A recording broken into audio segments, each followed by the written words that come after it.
Bonjour, mon nom c'est Myriam Aïssiou. Et moi, c'est Anna Malawi. Et nous sommes Auria. Nous développons un outil intelligent qui aide les milieux de soins à gagner en efficacité tout en améliorant le bien-être des soignants.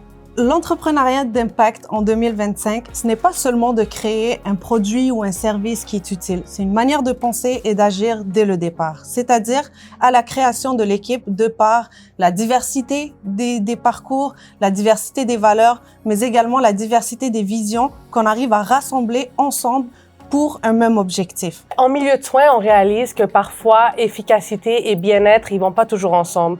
Nous, ce qu'on veut, c'est prendre soin de nos soignants, de ceux qui prennent soin des autres.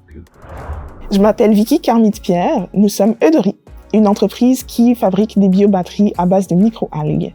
Alors pour moi, l'entrepreneuriat d'impact en 2025, c'est lorsque chaque entrepreneur a conscience des conséquences engendrées par chaque produit et service et sont prêts à prendre les alternatives qui favorisent une planète plus verte. Ce qui m'a motivée à partir en affaires, c'est dans le cadre de la maîtrise en électrophysiologie que je faisais.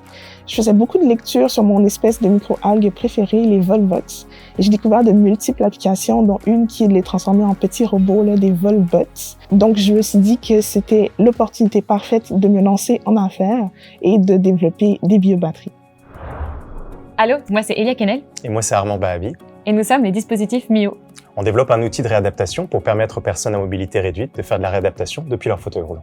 Pour nous, l'entrepreneuriat d'impact, ça se traduit par la création de projets qui sont d'abord économiquement viables et qui sont pleinement conscients des enjeux actuels et qui se sont donc donnés pour mission de résoudre des problématiques qui sont soit environnementales ou sociales.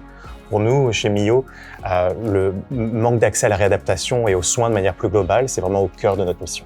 En tant que médecin résidente, trop souvent et trop tôt dans ma formation, j'ai vu les complications qui pouvaient venir avec le manque d'accès à la réadaptation. Et c'est pour aller plus loin, pour créer des nouvelles solutions qui viendraient s'intégrer au quotidien des patients, des familles que j'ai la chance de suivre tous les jours, qu'on s'est lancé en affaires.